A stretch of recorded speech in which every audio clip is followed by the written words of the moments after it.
Con questa puntata di In Viaggio con me ci spostiamo agli antipodi del mondo e voliamo fino in Tasmania, lo stato australiano più meridionale che rappresenta una destinazione ideale per chi cerca un luogo autentico, decisamente poco inflazionato, dove la natura incontaminata è la regina assoluta. Basta dire che circa il 40% di quest'isola è protetta da parchi e riserve naturali. È un viaggio che offre un approccio all'Australia facile e alla portata di tutti, anche per chi viaggia da solo o con la famiglia, con pochi pericoli e distanze più che gestibili per passare in rassegna 1000 scenari diversi, dalle spiagge alla campagna, dai monti alla vita di città.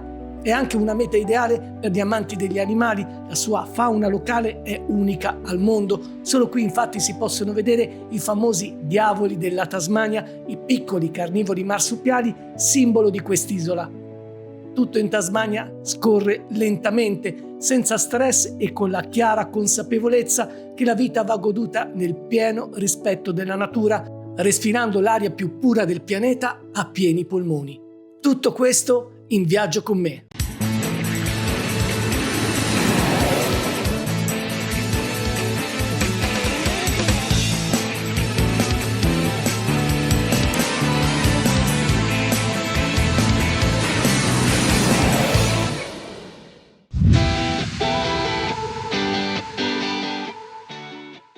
Mettetevi comodi che per arrivare in Tasmania ci vuole tempo, molto tempo, con almeno 2 scali dall'Europa e indicativamente una notte da passare a Sydney o a Melbourne, ma è una destinazione che vale assolutamente questo sacrificio. Tutto parte da Hobart, capitale dello stato insulare, avamposto condizionato dalla presenza umana.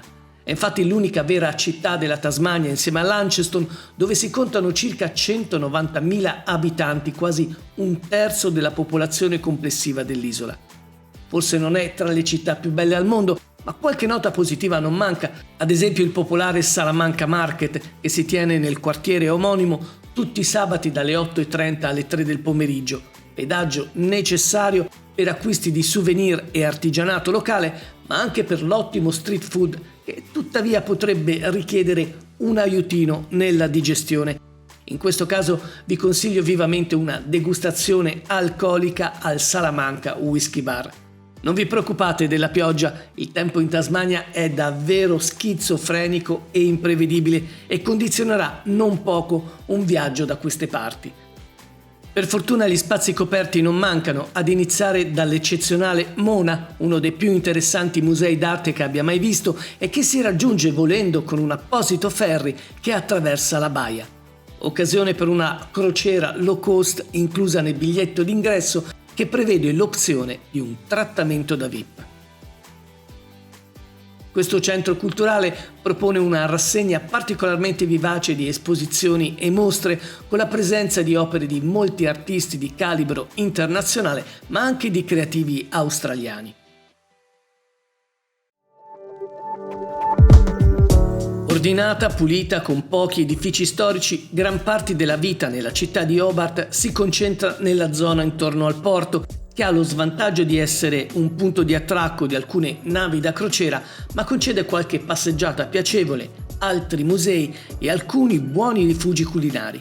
La capitale tasmana offre infatti diversi ristoranti per tutte le tasche e per tutti i gusti, tra cui consiglio il raccolto e intimo OG, il sofisticato e non proprio economico Dir Makr, l'informale Pearl & Co, dove l'aperitivo locale è a base di ostriche e birra. Ma rimanendo in tema di food tradizionale, c'è un altro must da non perdere. Non ci sono tantissime ragioni per venire a mangiare in Tasmania, non è forse il biglietto da visita principale di quest'isola, ma c'è una tradizione fondamentale, si chiamano scallop pie. Secondo i tasmani è la ragione per venire in Tasmania a mangiare qualcosa di tipico. Scallop pie significa tradizionalmente una tartina di capisante. Io adesso vi dico com'è, non sono sicurissimo che sia affrontabile, ma adesso vi do una responso live.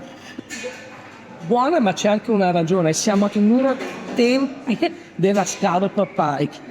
Jackman e Maggie Ross, praticamente la migliore Scallop Pike della Tasmania.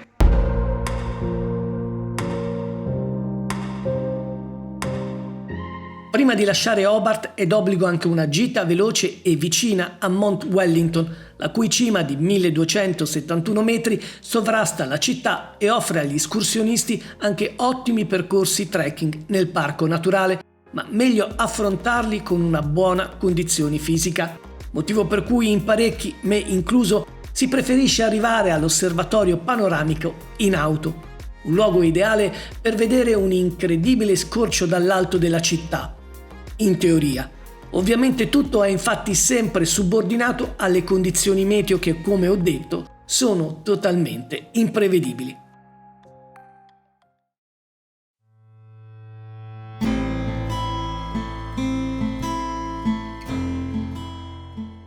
Non troverete molti luoghi storici in Tasmania. Qui la storia moderna inizia nel 1642, quando l'esploratore Abel Tasman avvistò per primo queste terre lontane.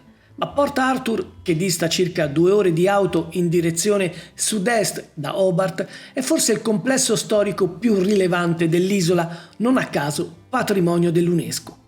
Qui venne costruito nel 1830 un grande penitenziario dove furono confinati numerosi criminali recidivi. Per la posizione e la sorveglianza attiva era considerata una prigione quasi inespugnabile, anche se qualcuno ci riuscì. Nonostante la tristezza intrinseca di questo luogo, Port Arthur è una meta assolutamente consigliata.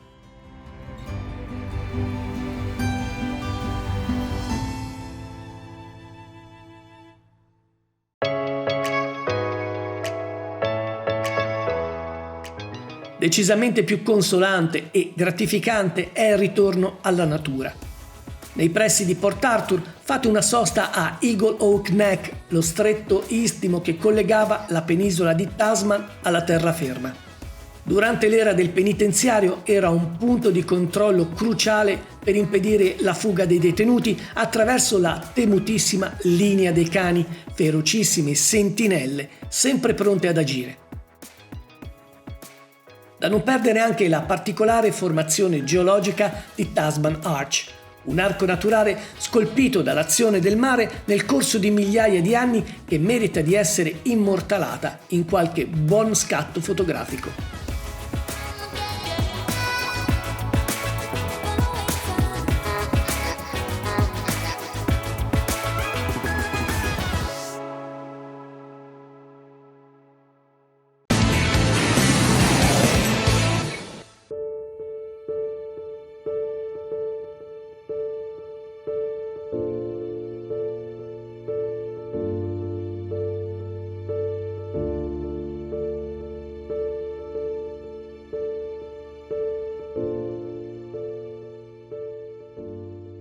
Scegliendo i posti giusti dove andare a dormire, una delle cose che amerete della Tasmania sono i risvegli nella natura, come questo a Ladies Bay, aspettando che l'alba cambi colori al cielo nella speranza di una giornata di sole.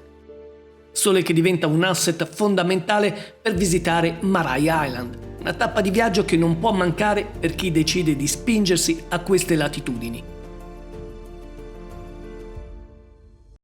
Di cose da fare in Tasmania ce ne sono davvero tante, di parchi naturali c'è solo l'imbarazzo della scelta, ma non perdetevi quello di Maria Island, il parco naturale secondo me per eccellenza, perché qui per fortuna l'uomo ha fatto pochi danni, non esistono auto, non esistono infrastrutture, la spazzatura che produciamo ce la dobbiamo riportare indietro, qui si viene davvero per la natura incontaminata. Gli animali li trovate ovunque, spiagge di arena bianchissima, un luogo imperdibile.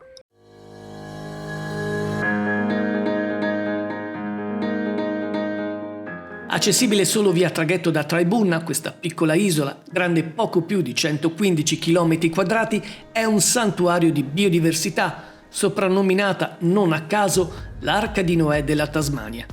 L'isola ospita infatti una straordinaria varietà di fauna selvatica, spesso incredibilmente confidente. Chi visita questo luogo può incontrare wombat che si aggirano con il loro passo lento, canguri che si godono il relax nelle ampie praterie a loro disposizione, wallaby, oche di Cape Barren che pascolano in gruppo e con un po' di fortuna il raro diavolo della Tasmania in libertà, che io però qui purtroppo non ho visto. I più avventurosi possono scalare il Bishop and Clerk per godere di una vista mozzafiato sull'oceano oppure rilassarsi su spiagge deserte con acque cristalline. Di sicuro qui il tempo sembra dilatarsi a tal punto da apparire quasi fermo ed è un bel invito a rallentare i ritmi e godersi il momento.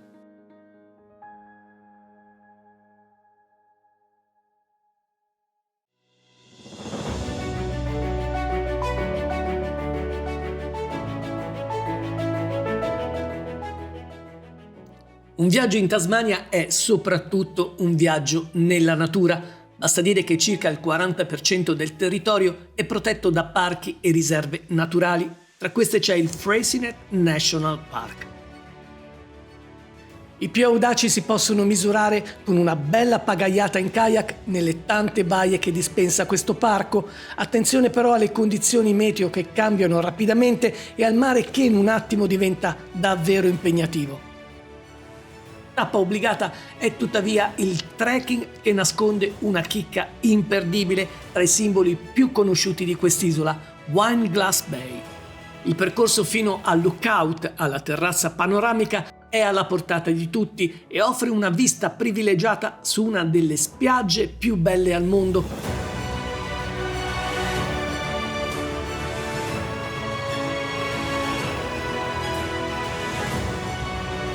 Si può raggiungere, proseguendo a piedi l'itinerario, per godere di questa mezzaluna di arena finissima, lunga più di 1,5 chilometri, bagnata da acque totalmente cristalline, rigorosamente senza alcuna struttura ricettiva e circondata dai monti Azar, famosi per le rocce di granito rosa.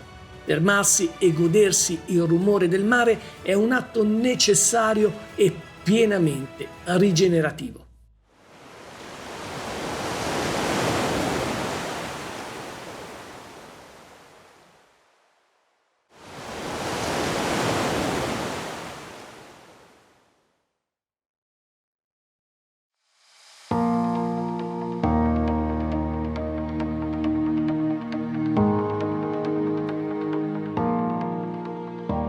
Il granito rosa lo ritroverete volendo anche nella spiaggia di Beicino, che secondo me merita di essere visitata per una bella passeggiata, ma anche per una sosta culinaria a base di ostriche e crostacei. In questo caso tappa fissa è il rustico ma popolarissimo ristorante Lobster Shack, prezzi abbordabili e pesce ovviamente freschissimo. Gli amanti delle crudité di pesce hanno un'altra mecca a disposizione, il Freycinet Marine Farm, una sorta di autogrill in versione tasmana, ma invece del panino con la mortadella, qui si ordina salmone, gamberoni e ovviamente le immancabili ostriche che costano quasi come le patatine fritte. Tutto questo cibo dovrebbe essere accompagnato da del buon vino e in Tasmania siete nel posto giusto. A metà strada tra Beicino e il Freycinet National Park potete fare una sosta alla cantina Davis Corner, uno dei maggiori produttori di vino dell'isola, famoso principalmente per i suoi bianchi e per le bollicine. Una degustazione qui è consigliata anche perché è decisamente a buon mercato.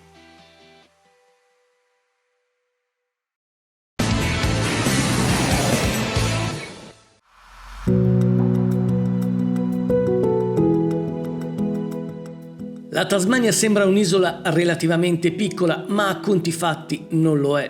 La sua dimensione è simile a quella dell'Irlanda e di chilometri da fare ce ne sono parecchi. Dal Freycinet National Park a Launceston, nella regione nord-est, ci vogliono oltre 2 ore di auto, ma la seconda città più grande dello stato è una base ideale per diverse escursioni. Un giro nella città è un'ottima occasione per apprezzare le architetture georgiane e vittoriane del centro storico ancora ben conservate, ma soprattutto per osservare da vicino la Cataract Gorge.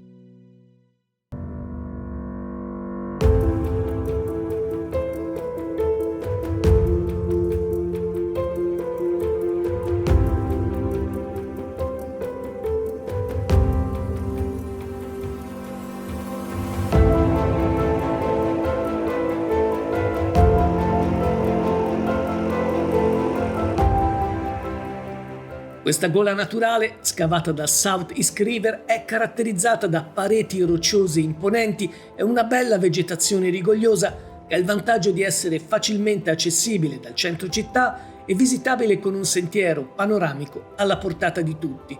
Davvero una passeggiata da non perdere.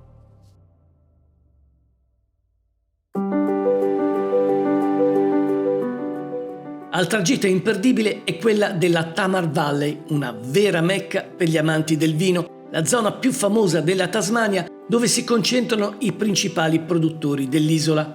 Lungo la Wine Route si contano oltre 30 cantine, alcune delle quali offrono un'esperienza di degustazione in stile boutique, come quella da Iron Pot Bay, dove vi consiglio di mettervi nelle mani di Ashley Money, la giovanissima enologa dell'azienda che sarà entusiasta di raccontare la sua storia e passare in rassegna una produzione di vini eccellenti.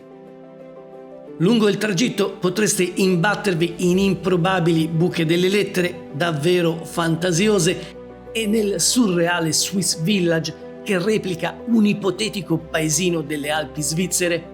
Ma tra le curiosità della zona, il mio suggerimento è quello di visitare il Seahorse World and Southern Ocean Aquarium.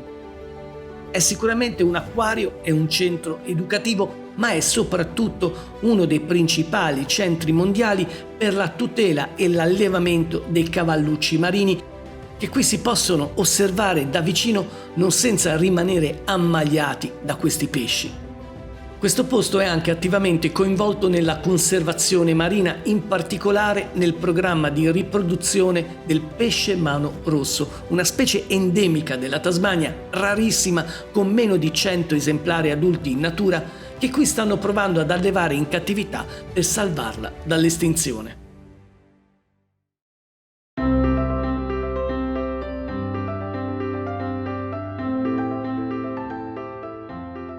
Continuando la scoperta della Tasmania, andando verso Crowdell Mountain, vi suggerisco alcune soste sfiziose come quella della cittadina di Sheffield, che per uscire dal declino economico negli anni '80, dovuto alla crisi dell'industria agricola, decise di diventare una pittoresca capitale dei murales.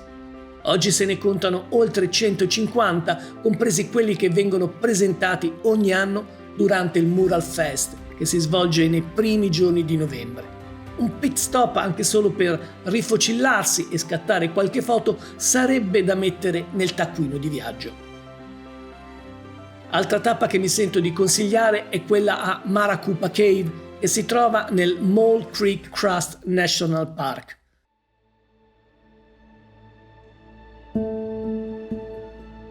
Non sono tra le più belle che abbia visto. Tuttavia, rispetto alla vicina King Solomon's Cave, questa è una delle poche grotte in Australia dove si possono vedere le colonie di glowworms. Nella completa oscurità, i corpi di questi particolari vermi bioluminescenti emettono infatti una luce blu-verde, creando un'atmosfera magica simile a un cielo stellato sotterraneo. I tour guidati durano circa 45 minuti, ma è essenziale prenotare la visita con anticipo.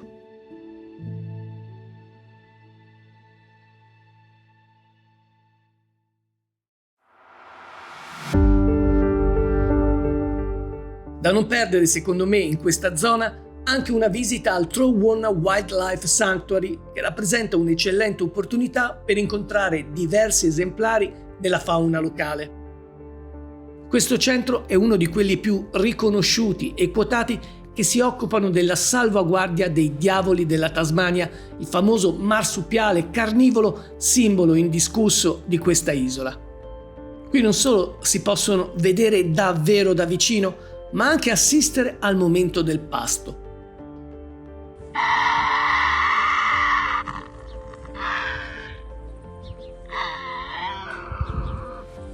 Devo dire che il loro comportamento aggressivo e i loro versi sono piuttosto particolari. In questo luogo ci si può facilmente avvicinare anche ai wombat, persino quelli appena nati, e ai quoll, che è molto improbabile poterli incontrare dal vivo. Tanti anche gli uccelli e i canguri che ormai hanno ampiamente familiarizzato con gli umani. Questo santuario è una tappa obbligata per chi viaggia coi bambini.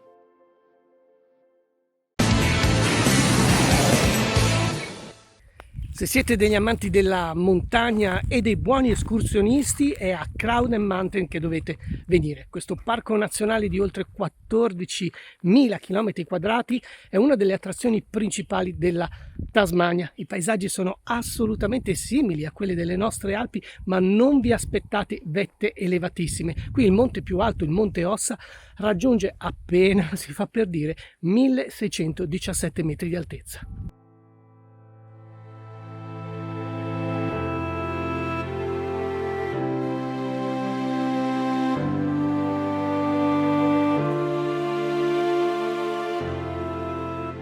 Tutto come sempre è organizzato per garantire il rispetto dell'ambiente e per raggiungere le diverse tappe dei percorsi di trekking si lascia l'auto al parcheggio del parco e si prendono gli autobus, che però non sono elettrici, un po' una contraddizione. Crowden Mountain è il cuore selvaggio e puro della Tasmania, un mix di paesaggi glaciali, laghi alpini, fauna endemica e foresta antica. È perfetta per chi cerca la natura incontaminata, belle escursioni per tutti i gradi di allenamento o semplicemente pace e bellezza. Il senso di armonia con la natura, che è uno degli aspetti più autentici di quest'isola, qui a Crowden Mountain è ancora più forte e vibrante.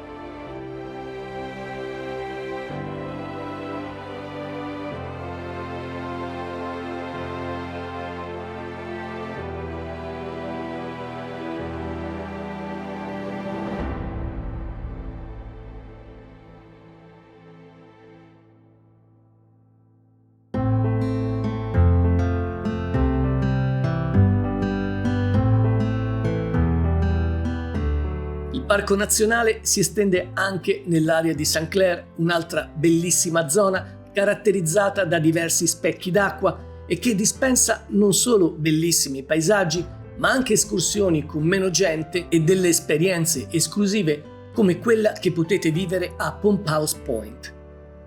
Questo luogo combina storia industriale, design raffinato e immersione totale nella natura selvaggia.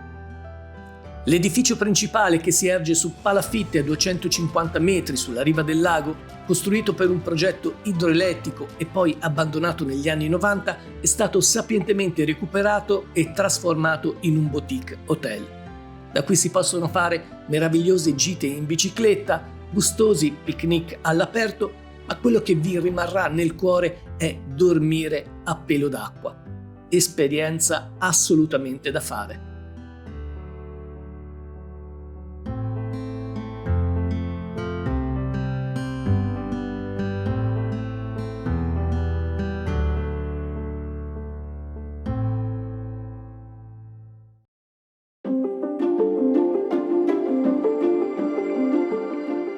Risalendo in auto per raggiungere Queenstown, vi suggerisco una chicca nascosta, cose da nerd. Nel microscopico villaggio di Linda, dove non c'è assolutamente niente e nessuno, troverete però un'isolata cabina telefonica perfettamente funzionante. Da lì, volendo, potete chiamare Babbo Natale gratuitamente. Giuro che non sto scherzando.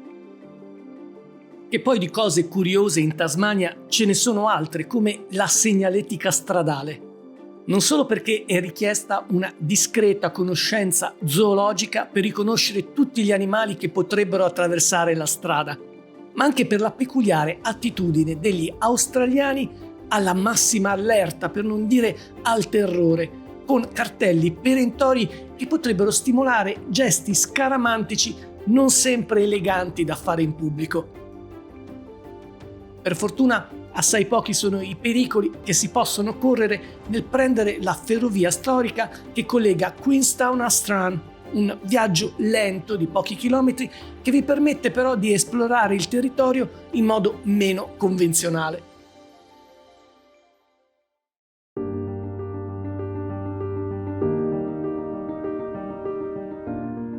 D'altra parte, in un modo o nell'altro a Strand ci dovete comunque arrivare, perché è il punto di partenza delle crociere lungo il Gordon River, un'altra attrazione imperdibile della Tasmania.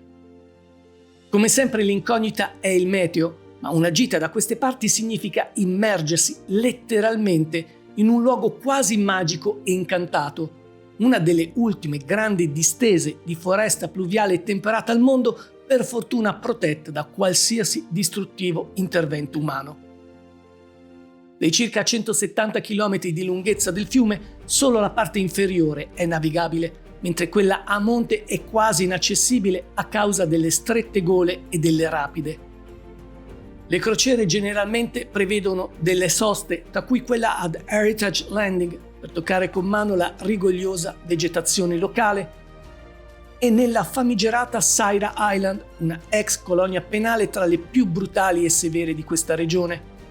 Protagonista assoluta è comunque la vivida e incontaminata natura, che si porta in dote una flora e una fauna selvatica davvero unica.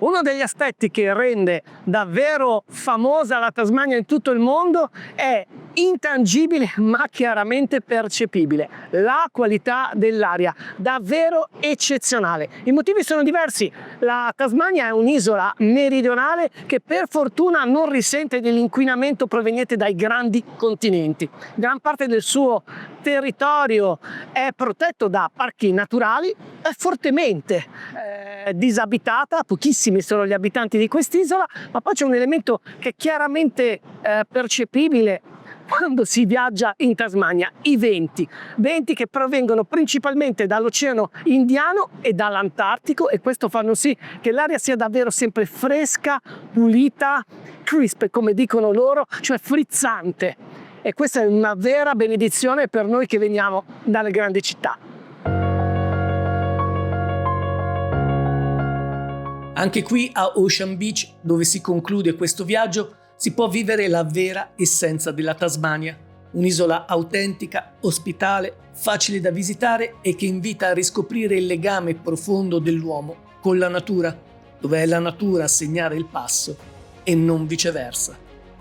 Respirare a pieni polmoni quest'aria e le emozioni di questa terra è un buon modo non per salutarsi, ma per augurarsi un arrivederci.